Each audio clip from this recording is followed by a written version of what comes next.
Dzień dobry. Hello, my name is George. So, in case you came to the wrong channel looking for ASL rather than an advanced squad leader, that was the little bit of ASL, American Sign Language, that I know. And on with the show, ladies and gentlemen. What I'd like to bring to you today is a scenario covering night rules. It's called Under the Cover of Darkness. It takes place in Gdynia, northern Poland, on the 12th September 1939, early war. Essentially, the Germans are trying to encircle this town and attack further into Poland. And in the end, what happens is the Germans were not prepared for night action, and albeit a temporary setback, ultimately by the 14th, the town falls into German hands. And of course, the Poles have fought valiantly. So we have in the Polish OB 8 first-line squads, 8 general type squads, or green rather. What's important about the German OB is that there are two groups, Infantry Division 2007 and Brigade Eberhard. Then they have to stay on two sides of the board, and they are not allowed to cross over to the other side of the board. So cutting the division demarcation of each unit. And for the victory conditions, the Poles win at the end of the game if they control greater than or equal to 6 of the following buildings. We'll take a look at the victory locations as they appear on the map later. What's good about this scenario is that it is a good introductory scenario to night rules. So what I hope to provide you now is a scenario overview, later some key rules to remember for night rules. Lastly, or second to last, I want to provide you with my insights as to how to win the scenario as the German and the Polish player. What is the best course of action to position yourself for a victory? And then, if we have time, we'll go through the logs. Again, I'm not going to tell you who was the Polish player or who the German player was, because it's not about me. It's not about winning or losing. It's about learning. And I hope you are learning with my little journey into ASL as well, with my little cathartic exercise here. So here, what's important to note are the special rules. So the wind is moderate, the ECR is moderate, there is no wind at start. Night rules are in effect, and you have a night vision range of only 3. Again, star shells are not applicable. We looked to see if the motor had any illumination rounds, and it didn't, but I was under the impression that we don't have star shells and we don't have illumination rounds as well for this scenario. Now, look, it's the first time we played a night scenario, and we probably massacred the rules, but if you don't get your feet wet, you do not learn how to swim. And if you want to get your feet wet with night rules, this is the scenario to start with. And it comes from, let's see, yep, Turning the Tide. I have the cover right next to me. Right, okay, the other important rule here is that the German squad type is lax, and the Polish is normal. So what that helps with is that it helps with close combat. It helps the Polish player in close combat. It also helps the Polish player avoid straying, and we'll look at and see what that is in a moment. Okay, and the other important thing is that Germans have to set up less than or equal to 1 multi-man counter per hex, and you have the ability to stack a support weapon and a single man counter with that MMC. Let's pay closer attention to SSR4. Any German unit that leaves its setup area is eliminated. The best leader of each German group may make a freedom of action die roll E.21. And subsequently, once that leader provides freedom of movement to one unit, he can traverse his area of control and grant freedom of movement to the other units. Entrenchment attempts receive a +2 DRM. All right, so with that said, let's go to my little cheat sheet that I created and see some important rules. And I divided them up by phase. So in rally phase, what is important to remember is E1.12, where you're determining the night vision range with your wind change DR. So at any time, if you have a color DR of 6 and the white DR is less than or equal to 3, then your NVR is lowered by 1 hex up to a minimum of 0. We'll see what NVR means in a jiffy. Again, well, not again. Maybe this is a good time to tell you that this is not an exhaustive tutorial on night rules, but I think I can guide you in the general direction to do further reading, attempt a simple scenario, and then, like I said before, get your feet wet with night rules. If the color die is 6 and greater than or equal to 5, raise the NVR by 1 hex. If it's 6 and a 4 for the white die, no change, and in the other die roll, there's no change. So that's basically E1.12 in a nutshell. It's a far cry from basic squad leader where you had to roll 2 dice on each rally phase of the attacker or defender. I'm not sure, but then within the game you could have had an NVR from anywhere between 2 to 12 hexes, which is crazy and ridiculous. Prep fire phase, gun flashes E1.8. They give away the location of your unit beyond NVR. And the units are marked with a generic, if they did not prep fire, if they did prep fire, or for any reason they produced a gun flash, they're marked with either a prep fire marker or a generic gun flash marker until the end of the advancing fire phase. Basically what I was thinking, or what was in the back of my mind here, you fire with your machine gun, you got rate. Technically, he can fire again, but since he got rate, if I understood the rules correctly, he's still marked with gun flashes, and he becomes visible beyond NVR. Movement. Cloaking counter has 6 movement factors. So basically what happens here is the defender is marked with a no move counter until they end up seeing a enemy by virtue of interacting within the night visibility range, within an illuminated hex and whatnot. And until then, the attacker though is only marked with a cloaking counter, and that cloaking counter has 6 movement factors. So if you are looking for mobility, it's important to keep your cloak as long as possible. Straying. So straying is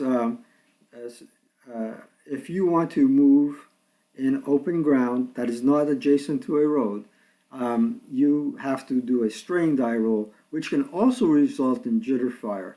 So I made a little table here. So depending on the unit type, lax, normal, stealthy, if the color die roll is a 6, and then you look at your white die roll, lax, any, strays as long as the color die roll is 6. A normal unit with a 6 DR, color DR, and greater than or equal to 3, strays. A stealthy unit is harder to stray. Strays.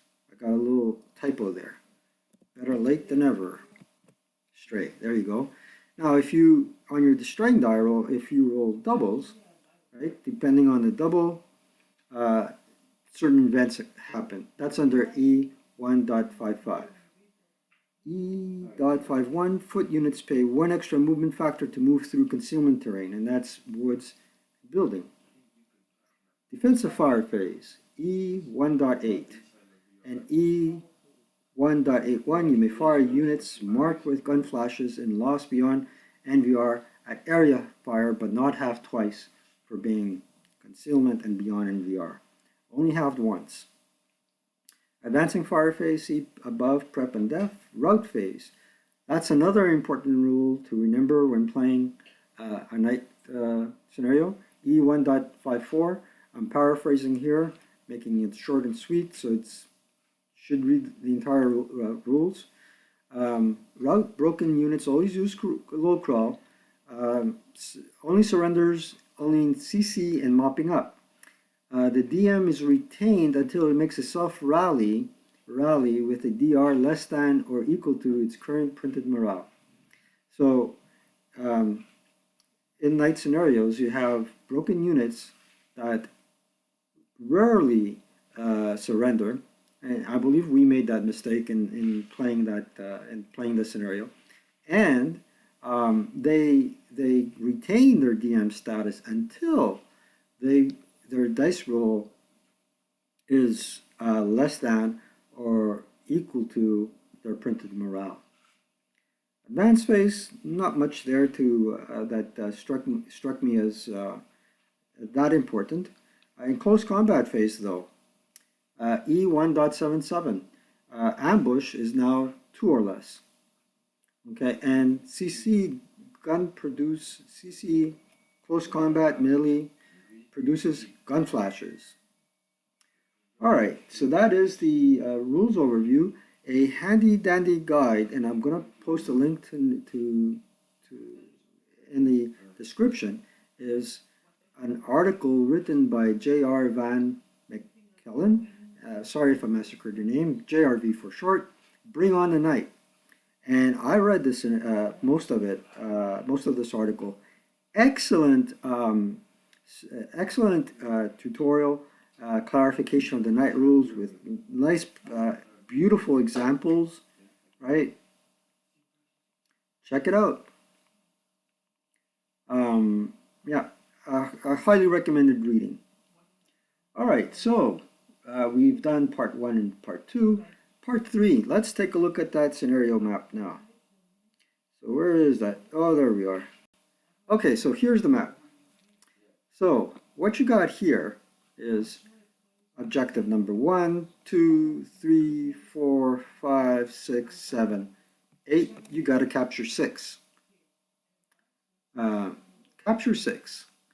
And here's your cloaking counters. And as the polls, what I recommend is bring in as many as units as possible on or adjacent to road hexes, so you don't have to roll for strike. Then take a left hook and hit the Germans with all you have. So doing the left hook strategy, you're coming in through here, perhaps through here and through here, and then knock out this hex, advance this way, knock this hex, that's objective number 2, up here, 3, 4, 5, and 6.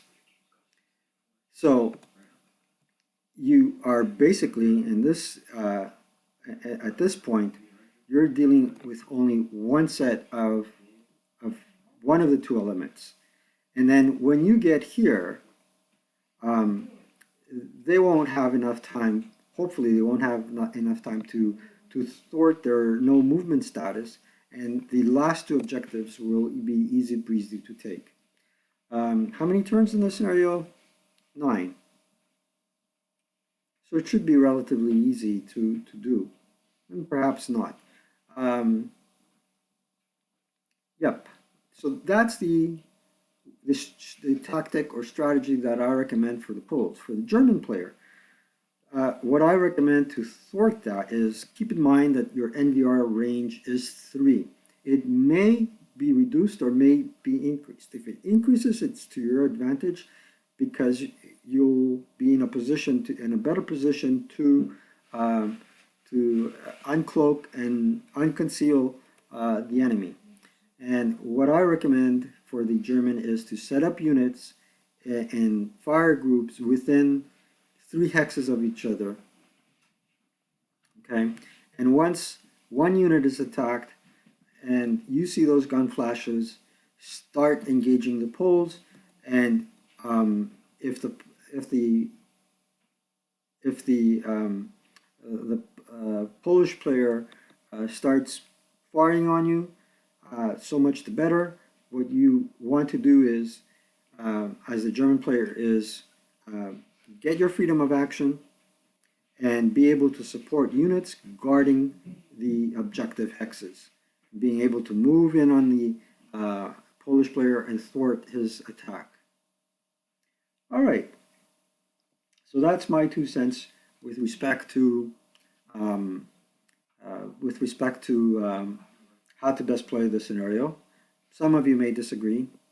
You have every right to do so. Um, Now let's look at the log. So let's load a log. Yep, I got 5 logs and it will be relatively long, but let's take a look at the action and see what happens. Okay, let's fast forward through these logs and see what happened. Where's the map? All right, so perhaps I should close this first. File, close game, and then load game or log. Let's load log 1.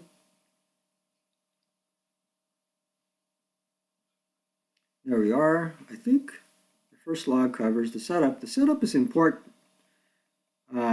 because what we learn from setting up these forces is that the German player, right off the bat, has to be marked with the lack of freedom counters. Now, here, what's going on is a German tactical error. So obviously this player is coming from the classic site. Just want to move that there, right? And this setup is sound when it comes to classic squad leader, and we're talking about scenario 6, Belated Luki. It is not so sound for I think I got to load this second log. So let's, maybe not. Let's see. Let's see. So going back to Velikai Luki. Okay, so here the Polish player is putting everything under a cloak. There you go. We minimize our screens. We don't see what the other player is doing. So there you go. We're putting everything under a cloak. Putting in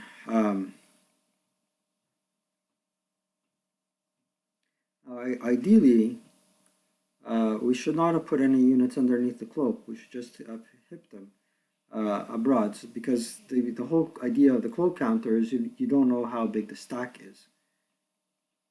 Okay. Yeah, with Velikai Luki, there's a different rule set in play, and it's sound because if your NVR increases, then you can spot the enemy more readily, and you're preventing his avenues of advance. But for advanced squad leader, this German setup really doesn't make sense.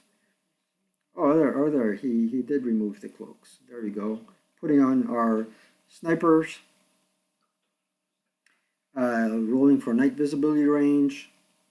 No moves. There are the no moves.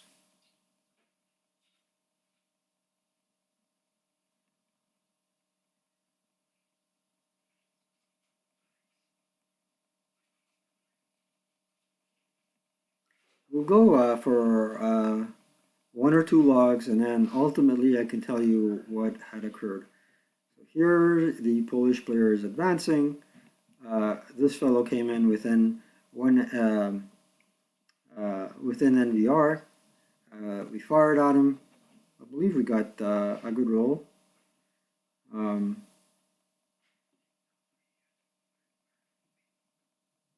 Oh, that changes things here.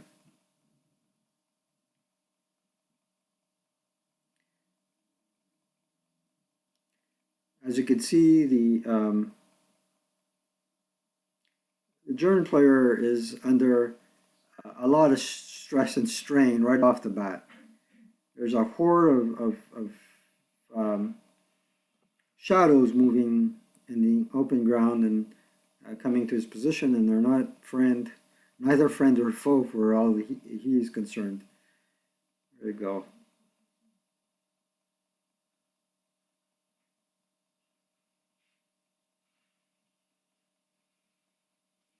It's nice to see the action unfolding.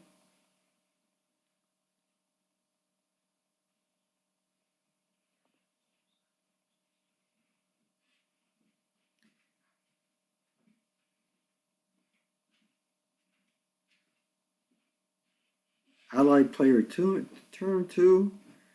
Um, this German flank is void of any um, defensive capabilities, so the Polish player spotted it right away, took advantage of it, and right off the bat, we have great progress by the Polish player.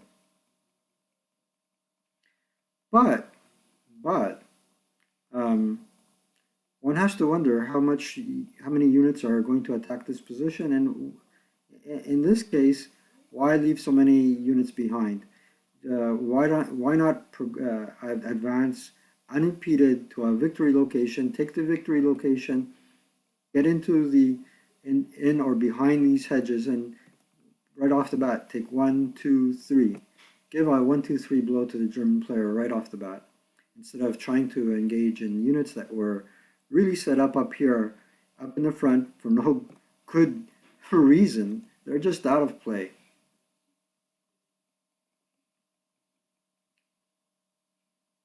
Right.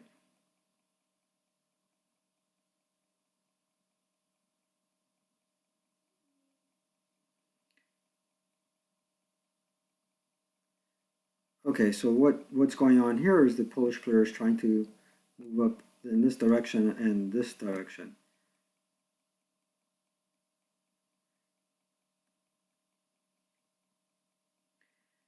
Yeah, I think everybody would be hesitant to attack in close combat a unit that is concealed because of ambush. I guess from my perspective, that is a risk you have to take in this scenario. So that's up to end of turn two axis. Let's begin with another log file. There, well, log number two. I have two log number twos. One saved before the other. All right, we could have had we don't want to save it. We want to load another log. All right, load log two. There we go. We have a melee there, we have a melee here. Okay.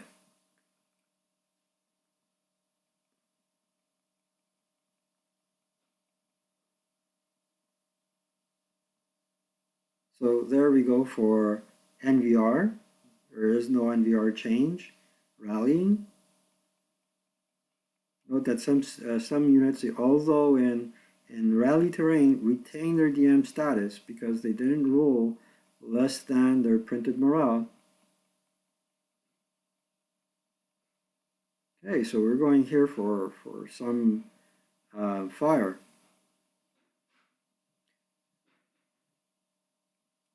And German player really has not much to do except wait for the attack. We're discussing who has the ability to fire here. So here we go with Allied turn player 3, rally phase.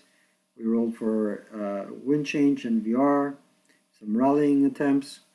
Looks like it's pretty successful so far. Some units do have freedom of movement because they were fired upon by the enemy. And we were continuing with the movement. There you go. The German player has been flanked. Oh, this is what happened here. This unit was not adjacent to the road. Rolled for a stray. He strays, he stops once he becomes close to a friendly unit. Here we go.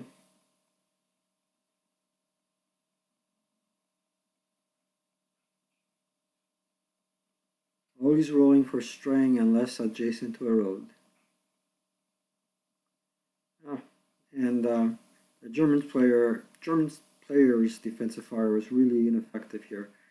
Um, and uh, and we're in melee, but the Polish player, oh, he, I think the early close combats were really successful for the Polish player.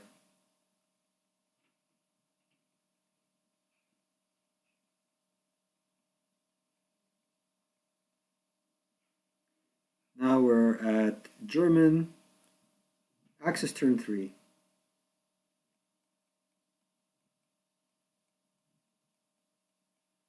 Those units had freedom of movement, so they're trying to um, avoid getting this location captured. Uh, this fellow now has freedom of movement. He is the top leader. He rolled for freedom of movement and got it. And now it is apparent that here's the thrust of the Polish player, and he's doing more or less a left hook from his perspective. And this fellow, the 9-1 leader that you have here, he wants to make sure, at the very least, to block the Polish player from advancing onto this side of the board. They cannot traverse, as per SSR, these elements here cannot traverse on this side of the board, and these guys cannot retreat to that side of the board.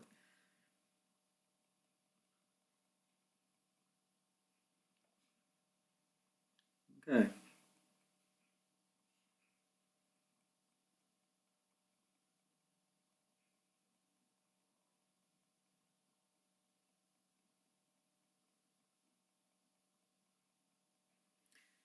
So the left hook strategy kind of works. I think um, what's important always to remember is always remember what the objective is, um, and avoid unnecessary battles. Pick your battles and make sure that they put you one step closer to achieving your victory conditions. So if CVPs are not your part of your victory conditions, avoid battle if you can. And that's the beauty of night scenarios. Now, granted, this is my first ever night scenario, and I enjoyed it a lot. I enjoyed it a lot in terms of a learning experience. And I think after this long log, we're going to jump right to the end so I can show you how close of a game it was without giving you a spoiler at this stage of the game. Way too early for a spoiler. We've already made it to turn 4. So it's an excellent small scale scenario as well that you can easily play in 2 or 3 sessions. Get your feet wet with the night rules. I never, prior to playing this game, I never thought I would get an opportunity to play a night scenario. And I'm really fortunate that Mark and I had this opportunity to play together, really go into the rule book um, and learn as much as we can. Did we make mistakes? We did, but at the same time, we now have knowledge which previously was kind of iffy, and we still have a lot to learn. You know, but if you want to tickle your brain, definitely dive into the night and also a beginner night scenario like this. All right, let's go to the end of this log and then we'll jump to the end. Yep, good job. Let's go to the end. Right, file, load game, load game log 5, open.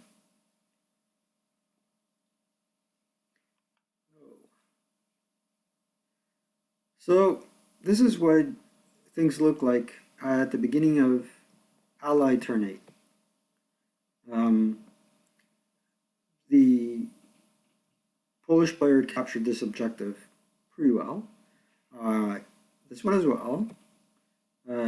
This is not an objective, so we have 1, 2, 3. This is 4 in dispute, 5, and 6. Now, there's still one pesky squad there. Here, we have one squad and the best German leader, the sole survivor of the Polish onslaught. But the attack on this axe was really costly. And this one here is still being somewhat contested here. And the Mr. Mueller here gained freedom of movement, and he activated quite a few squads. So let's see how everything unfolds on the second or last turn. Let's begin our journey. So this is German rally phase, Axis turn 8.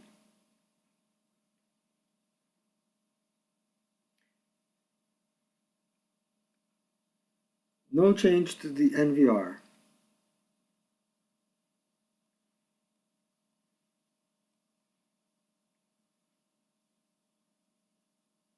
Picked up a German support weapon that was broken. Picked up a broken MMG. No, he did not. Oh well. Now, ideally, you want to take those support weapons and get rid of them. Pick them up, get rid of them. Because the German player can repair them. You can't. Okay. Right. Rally attempt there. It looks like it worked. Rally attempts there. Rally attempt there. Nix, nix, nix.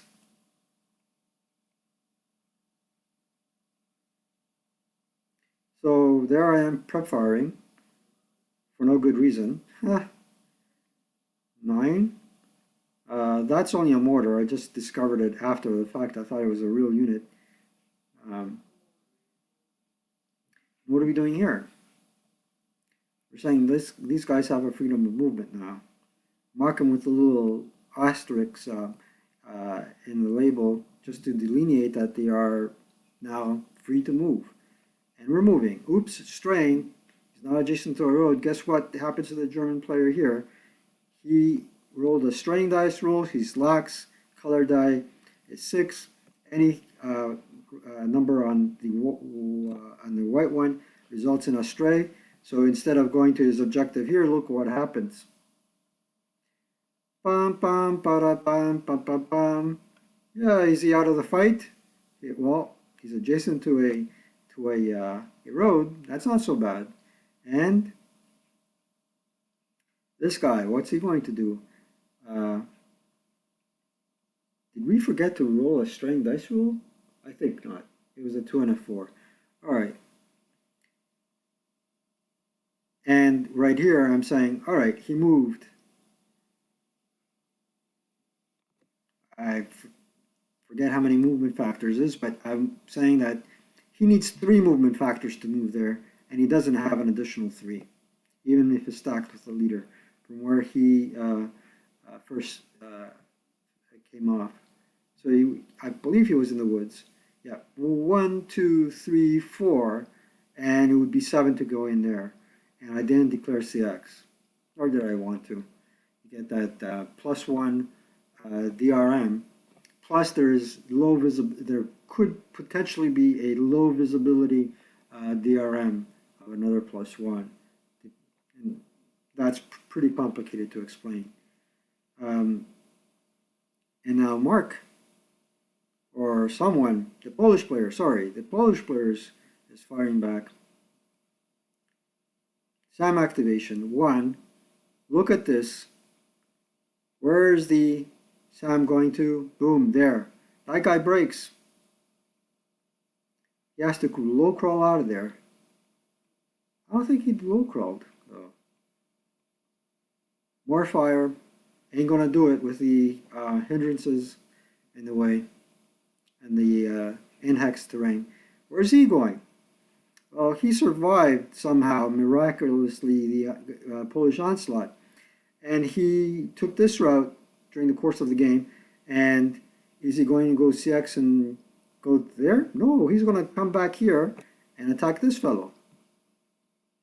I can't see who was underneath there, but I believe the Polish player left, in this case, a single man counter, a hero, that was created as a result of the mayhem and combats that were occurring all around. All right, there you go. So it was 1 to there, 3 to there, 4 movement factors. He gone.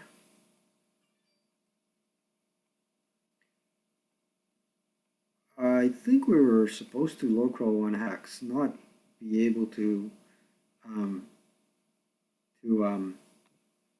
route all the way to that location, but oop, wrong players routing the wrong units.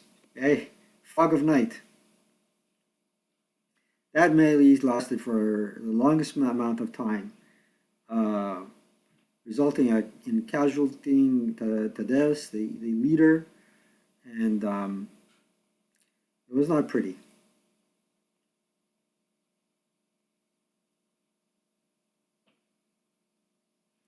So these guys kind of grouped up together there.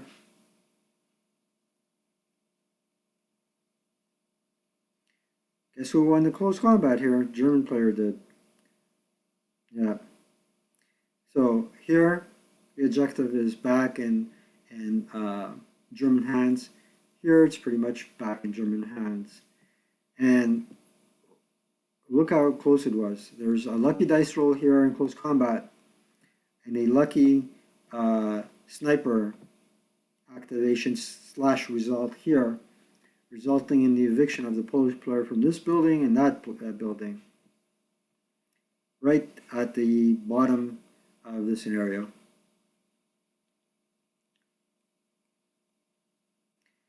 So in this case, the German player preferred encirclement rather than going out.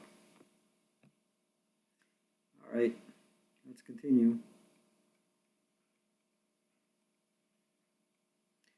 And there's still no possibility of the Polish player rallying here or there. Somehow the German player rallied here, or rather did not rally, but he lost his DM counter because he rolled less than or equal to the printed morale. All right. Upfire, we said no to upfire.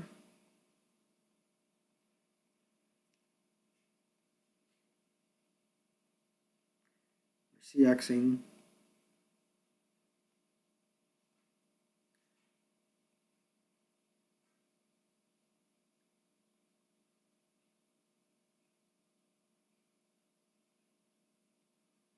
That fellow breaks.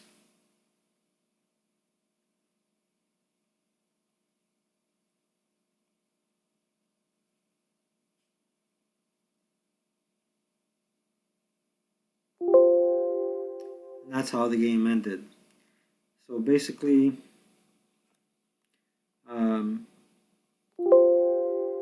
although, let's take a look at the scenario card one more time. So let's reread the victory locations. Well, the Poles win at game end by controlling greater than or equal to 6 of the following 8 buildings. So the victory objectives were attained by the Polish player. Wait, let's go back. Here.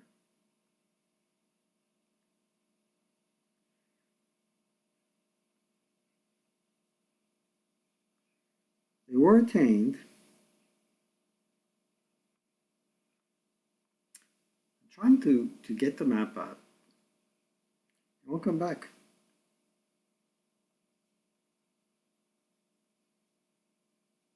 They were attained, right? Oh, I see. There you go. So they were attained. But unfortunately, as fate would have it, um, by pure luck, the Germans won. Pure luck. One sniper and one close combat is all it took to reverse the fate of the German player. Um, otherwise, otherwise the Polish player played well. Um, the that assault went fairly well, um, but we were delayed also by some rule errors that we made. With 40 minutes, wow, 40 minutes in, I really covered a lot of ground. I should have perhaps broken up this video into two segments. Um, but I hope you enjoyed it. If you have any comments, feel free to comment below. I encourage everybody to play the scenario and to take an attempt into doing some night rules. With that said, I'll bid you farewell until we meet again. And to my U.S. friends and family, happy belated Thanksgiving. Enjoy, and I hope everybody's looking forward to the holiday season coming up. Take care. Bye.